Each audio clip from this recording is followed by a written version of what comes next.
What is up, everyone? I am TST's the Mudman, and it's time to figure out what we are going to play this weekend in Gods Unchained. We're on GUDecks.com looking at the Mythic meta over the past 7 days. We haven't gotten any balance patches since last weekend, so we know that Nubian Death is still the S tier deck in the game, completely warping the meta. However, Nubian Death has existed for so long that we have a pretty good understanding of what decks have a chance against Nubian Death and what archetypes you simply can't play at the moment. So there's a little more hope for other gods than there have been for the past couple of weeks. So let's switch on over to god popularity and go over the most common archetypes for each domain so you know what to expect when you run into each god. So starting off with our most popular god, Nature.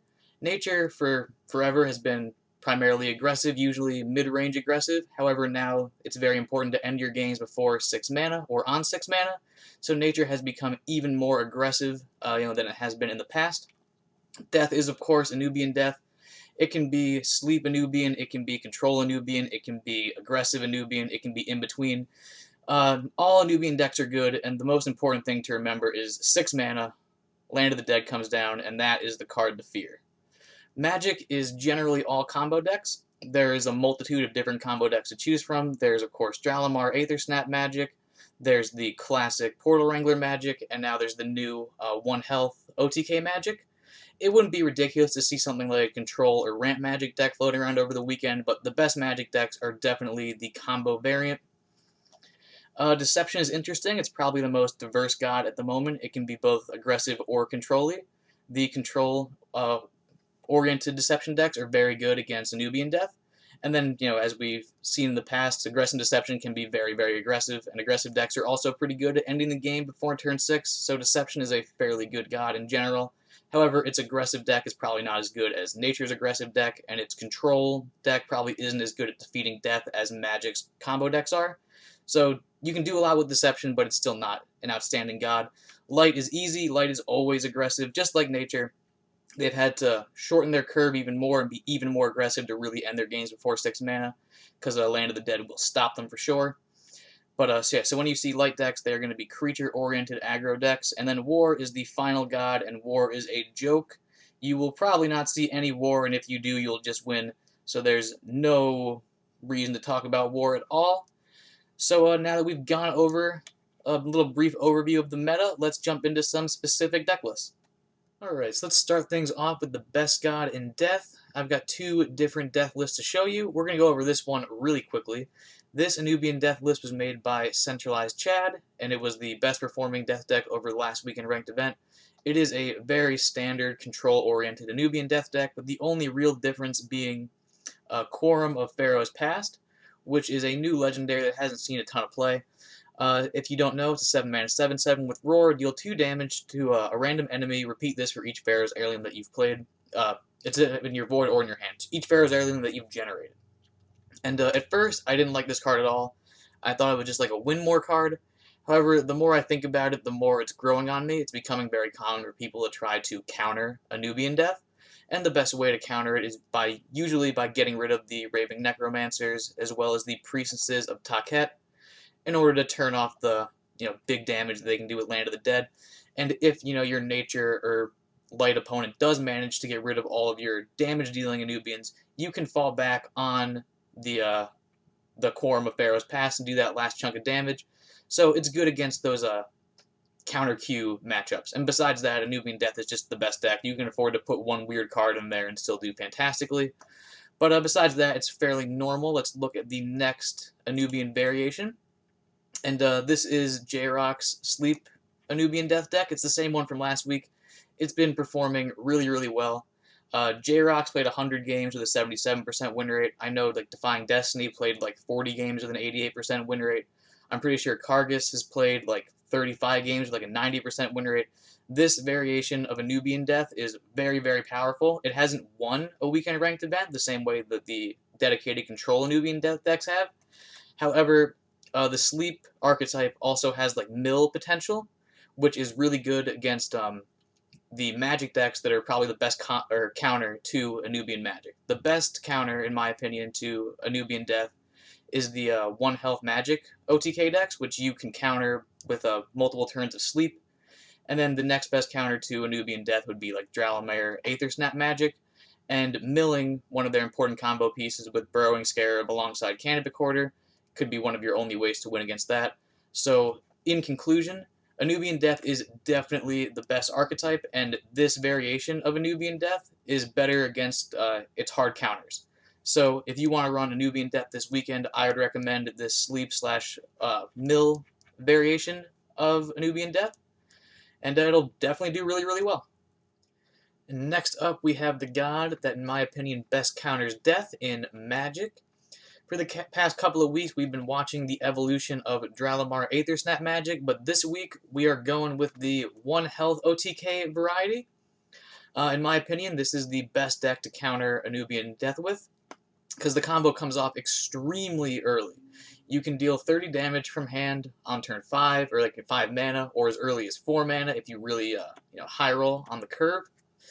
But let's go over the combo itself before we go over the deck and its basic strategy. So, we are going to be playing, we have the Spellslinging School Teacher, which is of course a 1 mana 1/1. After you summon a 1 health creature, you'll 2 damage your opponent's god. You'll be playing 2 of those, and then you'll be playing 2 of these Academy Apprentices, as well as their Echo counterparts, which will be dealing 4 damage each from your 2 School Slingers. And then it's important to note that all 4 of these creatures have Spell Boost, which you will pair with your Form of Unity to deal 13 damage. So you'll be dealing 18 damage worth of creatures through your School Teachers, and then a remaining 13 damage with Form of Unity. Quick mass, that's 31 damage, and 31 is greater than 30, so you can kill your opponent. However, you might be thinking, that costs 6 mana, I add that up in my head. Well, it actually doesn't, because as long as your Dimension Door hits one of your 1 mana creatures, the combo becomes 5 mana. If both of your Dimension Doors hit 2 1 mana creatures, you can do it all for 4 mana. And then, of course, you're going to have to make your Form of Unity free, which you can do with your Helpful Aether Fox guaranteed. However, in the best case scenarios, you will be making your Form of Unity free with your Form of Wisdom. And this is a pretty card-extensive combo. It's many different pieces to make and go off, so you're probably thinking, how can this consistently happen by turn 5? And using the same gimmick that the Portal Wrangler decks use, which is Lost in the Depths. As you can see from the curve, there are 22 mana cards in the deck.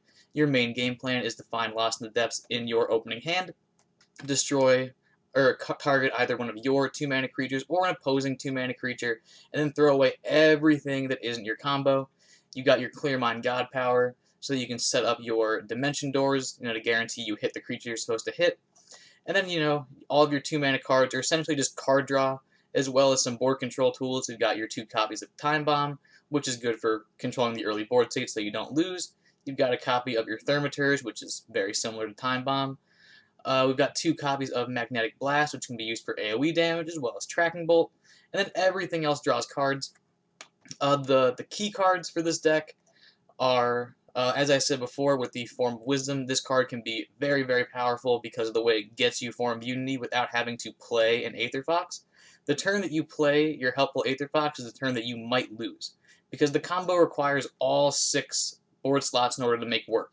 So if your opponent doesn't destroy your Aether Fox and doesn't give you the ability to destroy your Aether Fox, then you can't do the combo. So if you can get your Form of Unity to 0 with your Form of Wisdom, you can guarantee that fully opened board state so you can destroy your opponent. Another one is Iron-Tooth Goblin. The Magic Talisman will destroy your entire combo as it's happening, so it single-handedly defeats you. Iron-Tooth Goblin single-handedly defeats the Magic Talisman, so you've got that going for you. And if you are interested in this deck, if you want way more detail, there's a video on this very YouTube channel. The link will be in the description of the Professor, as well as Mirage, the original creator of this archetype, discussing it, and it's good matchups, it's bad matchups, how it works. It's very informative. Mirage is very good in explaining things. I highly recommend checking out the video. But in conclusion, this deck is really good at beating Anubian Death. It can pull off the combo very quickly, and it happens before Land of the Dead can go down. So it's very consistent against that. However, it does struggle against aggro, and as we saw in the beginning of the video, nature is the most popular god, and they are very aggressive. So this is going to be a very feast or famine archetype. If you can run into a whole lot of other combo decks and death, you'll do extremely well, but if you run into a lot of light and nature, you're going to have a really hard time. However, like I said, I think this is the best combo to a Nubian, so if your main game plan is to stick it to all the death players, then this is the archetype for you. Next up is Nature, the most popular god. This aggressive nature list was made by Wake Up Neo. This is a wild regen themed aggro nature deck. It's fairly normal to the aggressive nature decks we've seen. It plays lots of early game creatures that may or may not have regen naturally. It then buffs up all of those creatures with Wildfire, and then buffs them again, but much more substantially, with Trial of the Hydra. The game plan with this deck is to, like I said, fill up the board with strong early game creatures, and then buff them before 6 mana so that you can overwhelm your death opponents before they play Land of the Dead. I personally prefer the regen variation over just a standard aggro nature deck, mainly because now that we have cards like War's Wake making those new Marsh Walkers, as well as Dagon, and all the old naturally occurring regen having nature creatures, you can get huge buffs off of the Trial of the Hydra, which will make it so if your death opponent does play Land of the Dead, having 8 damage of Blitz creatures probably won't be enough to actually clear your board, and you'll still be able to just overwhelm your death opponents. It's a fairly, simple play creatures, buff creatures dynamic, but it's very effective. In the last patch, Finian Fruitberry became wild, so now he's affected by Wildfire as well as Trial of the Hydra, so that's always nice. We, of course, have Dagon, the new Mortal Judgment legendary, incredibly powerful, especially in a regen-centric deck. Just gets lots and lots of buff power. Of course, there is the Barksworn Hunter, one of the premier nature cards of Mortal Judgment, a 4-mana 2/3 with Echo, and a roar effect of get +2 strength. This creature attacks a random enemy character, which can be your opponent's face, which you can use to, out-aggro your opponent, which is the game plan of this deck, considering you are extremely aggressive trying to close out the games before 6 mana. Let's see, other things of note. We've got lots of relic removal in here. We've got the Nefarious Briar, which also has regen and is wild, so it's synergized with the deck. We have the Chiron, of course, for some creature buff action, as well as some Necroceptor or Skullscepter destruction. Let's see, any other things of note. We've got Jersemi in here, which is great for getting more regen for even more Trial of the Hydra buff action. But essentially speaking, this is probably the best aggro archetype to go in with this weekend if you want to play a dedicated aggro deck. Like I said, you're capable of buffing your creatures very thoroughly all before 6 mana, which is very important in this current meta. And you should be able to overwhelm your death opponents at least some of the time. So if you want to play nature this weekend, I recommend a regen list like this, and should do fairly well. Alright, next up we have Light. This aggro Light list was made by Mother Russia, and it'll use a very similar strategy to the nature deck we just talked about. Its game plan is to play a lot of creatures, buff the creatures, and overwhelm their death opponents before 6 mana. And for the most part, I am a really big fan of this Light list. However, there is one thing that I think you definitely need to change. This Light deck has 1 copy of Asterius and 1 copy of Radiant Dawn. And in my opinion, Asterius is really bad in the meta right now, and Radiant Dawn is really good in the meta right now. So I would definitely recommend removing the Asterius and putting in the Radiant Dawn. Now, the reason that Asterius isn't good is, like we've been saying this entire video, Death ends all of their games on turn 6 for the most part, or at least they're trying to. Magic also ends their games before, or either on turn 6 or before turn 6. So unless Asterius is doing the final burst of damage to win you the game, it's not really going to help you ever. And we just looked at that Nature deck before. Nature plays Trial of the Hydra on turn 5, and that'll be a buff that's equal in size or bigger in size to the Asterius buff. So buffing your creatures with Asterius the turn after, you're either not going to have creatures to buff because Trial of the Hydra destroyed them all, or you're just not going to get as big a buff as your nature opponent, and it just won't amount to very much. Now, Radiant Dawn is really good in the meta currently. With all those Magic decks, they kind of want to play solitaire in the early game. They just want to draw their cards, get their Lost in the Depths, get their card draw, set up their combo. So if you can play a whole lot of 1-drops, which this deck is really good at doing. As you can see, there are tons of 1-mana cards in this deck, as well as a copy of Call to Light, which gets you 3 more 1-mana cards to play. You can spill your hand out really quickly, and then buff them all and attack multiple times to destroy them before they pull off their combo.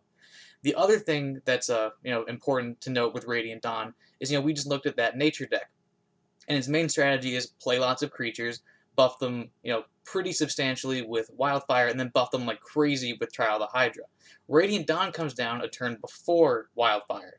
So if you're relatively even on the board with your nature opponent, and you can play Radiant Dawn on turn 2 or 3, and then clear your nature side of the board before they can Wildfire, then they won't be able to have that big board state, they won't be able to double capitalize on it with Trial of the Hydra, and you will be able to double capitalize with your Prayer of the Desperate. So currently, Radiant Dawn lines up really, really well in the meta. It's going to help you win the aggro matchups that you would be struggling with, and it's going to help guarantee you win the combo matchups, which, like 1 health magic could definitely kill you before you kill them, and Radiant Dawn will definitely help you in those matchups for sure. And Asterius it costs too much mana. It's not doing much. You can't really see 6 mana in this current meta. It's just not very good. But besides that, this light deck is really good. Like I said, there's a lot of 1-mana cards, as well as that aforementioned Call to Light. So you can spill your hand out really efficiently and just buff stuff, and Light loves buffing stuff. So if you are interested in playing a Zoo-type deck, and you're not interested in nature, a light deck like this, but with the 2 Radiant Dawns and no Asterius, could be a great choice for you. And last but certainly not least, we have Deception. This is a control-y, sort of anti-meta deception deck made by Jazzis, which he has aptly named Jank Deception. GUDecks.com classifies it as Guild Zoo, but any quick glance at the curve or just the deck itself will tell you this is definitely not a Zoo deck. This deck is particularly good at defeating Heirloom Death or Nubian Death, whatever you want to call it. It's tailor-made to do that, and it does that by stealing its key Nubians and then putting it into its void instead of their own void, denying the big Land of the Dead turn. And it does that primarily with Umber Arrow. Obviously, both Raving Necromancer as well as Priestess are 2-attack creatures, so you can steal them with Umber Arrow and then kill them off and put them in your void. You can do a very similar thing with Bound by Her Will. However, both those creatures are 2-attack creatures, so you're going to have to nerf one of their attacks before you Bound by Her Will it, which you can do very easily with your Beguiling Blades, with your Shadow Step Backstabbers, with your Lethargy Mages. It's very easily, also Blade Bar, where I think I forgot to mention. There's a ton of ways to lower their attack value so you can Bound by Her Will them.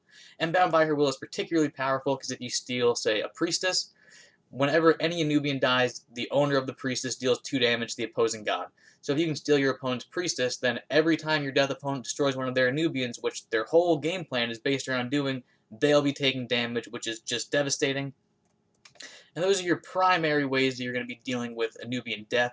You also, of course, have Cutthroat Insight, which you can use to steal their Land of the Dead, completely denying their ability to Land of the Dead. Cutthroat is also very key against all the different Magic decks. Magic is a great counter to a Nubian death as well, and Cutthroat Insight can single-handedly beat all of them if you steal a Dralamar or a Form of Unity or a Portal Wrangler. You can just turn off their combos completely. So when you are in those Magic matchups, it's very important to pick the Flip God Power as opposed to Orpheo's Distraction, because nothing really matters in those Magic matchups except for drawing the Cutthroat. So you'll be able to use your Flip God Power to almost guarantee that you get that Cutthroat on turn 5 to just ruin your opponent's day. Against Nature and Light, Cutthroat will be horrible, but Magic and Death, it can be arguably game-winning. So this deck is really good against a Nubian. It's also great against Magic. However, it struggles against aggro decks currently, which might seem strange because, as you can see by the curve, it has quite a few cards in those early game slots and a lot of good tempo stealing cards as well. But as you saw in the Light and Nature analysis, bits, Light and Nature are constantly buffing their creatures up. So if you're, neutering your opponent's attack all the time, making it 0, Light will just continuously buff them with, Shieldbearer-esque cards or Radiant Dawns or Prayers of the Desperates, something to that effect, and Nature will do the same thing with their buff cards. So you'll constantly be taking damage, and if they're always buffing their creature stats, eventually their health totals will be too high to the point where you can't Rapture Dance them anymore. So it's going to have a pretty hard time against the aggro matchups, but against those death decks and the combo decks in the world, this will be a very strong deck in those matchups. So if you are interested in countering a Nubian Death, as well as all of the combo decks, and you like playing some slow deception, this could be a great deck for you. Alright, so it is conclusion time. We've looked at the meta, we've looked at decks, we've done lots of thinking. What is the conclusion? Well, that's all a formality. We all know the answer. It is a Nubian Death. I think the sleep variation of a Nubian Death is the ideal one to go with this weekend for all the reasons I said during the death analysis bit. But whatever deck you go with, make sure you have fun. Tell us how you did in the TST Discord, and have a wonderful day. Hey, you! Did you know that subscribing to the TST YouTube channel will increase your win rate by 6.9%? So what are you waiting for? Subscribe to the channel and hit the bell for notifications. And while you're at it, equip Scythe to Harvest and attack the like button directly in the face. Bye-bye!